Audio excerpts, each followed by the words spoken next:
భూపాలపల్లి ఏరియాలోని సిక్సింగ్ లైన్లో జరిగిన ప్రమాదంలో సింగరేణి కార్మికునికి తీవ్ర గాయాలయ్యాయి. వెంటనే ఆసుపత్రికి తరలించి చికిత్స అందిస్తున్నారు. భూపాలపల్లి ఏరియాలోని కేటీకే సిక్సింగ్ లైన్లో పైకప్పు కూరడంతో రాదండి మొండయ్య అనే సింగరేణి కార్మికునికి తీవ్ర గాయాలయ్యాయి. వెంటనే గమనించిన సింగరేణి అధికారులు కార్మికుని హుటాహుటిన భూపాలపల్లి సింగరేణి ఏరియా ఆసుపత్రికి తరలించి చికిత్స అందిస్తున్నారు. కేటీకే సిక్సింగ్ లైన్లో 15 లెవెల్ 1 సిమ్లో విధులు నిర్వహిస్తున్న మొండయ్యపై ఒక్కసారిగా పైకప్పు నుండి 6 ఫీట్ల బండ ఆయనపై పడడంతో ఎడమకాలు పూర్తిగా విరిగిపోయింది. మోకాలు తుంటికి గాయాలయ్యాయి. ప్రమాద విషయం తెలుసుకున్న Singareni collieries workers union AITUC ప్రధాన కార్యదర్శి రాజ్ కుమార్, మోటపల్కుల రమేష్, సింగరేణి జీఎం రాజేశ్వర్ రెడ్డి, మిగిలిన కార్మిక సంఘాల నాయకులు చికిత్స పొందుతున్న కార్మికుని పరామర్శించి ఘటనకు సంబంధించినటువంటి విషయాల్ని డాక్టర్లతో అడిగి తెలుసుకున్నారు. అనంతరం మెరుగైన చికిత్స కోసం హైదరాబాద్కు తరలించారు.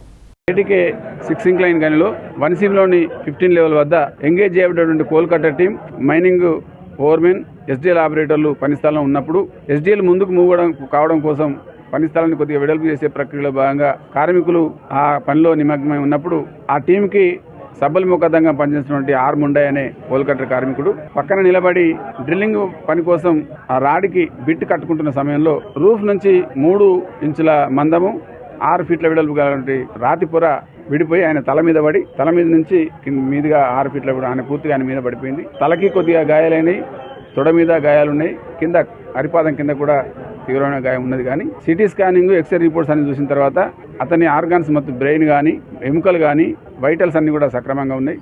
ఆ కింద ఏదైతే ఫ్రాక్చర్ ఎక్కువ కింద పాదం దగ్గర జరిగిందో దాన్ని మంచి ట్రీట్మెంట్ కోసం ఒమేగా హాస్పిటల్ హైదరాబాద్కు యాజమాన్యం పంపించింది. ఆయన మేము అనుకోవడం అది ప్రాణాపాయం లేని ప్రమాదంగా మనం గమనించవచ్చు. ఆ కాలును ఫ్రాక్చర్ చేయడంతో దాన్ని రాడ్స్ చేయడం ద్వారా కానీ ఇతరత్ర పద్ధతుల ద్వారా దాన్ని సరి చేయడానికి అవకాశం ఉంది.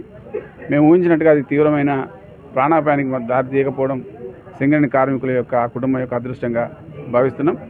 వీళ్ళు పూర్తిగా బ్లాస్టింగ్ ఆపరేషన్ కానీ ఇంకా పూర్తి పని కానీ చేయలేదు కాబట్టి అక్కడ ఎవరిని తప్పుపట్టే అవకాశం లేదు.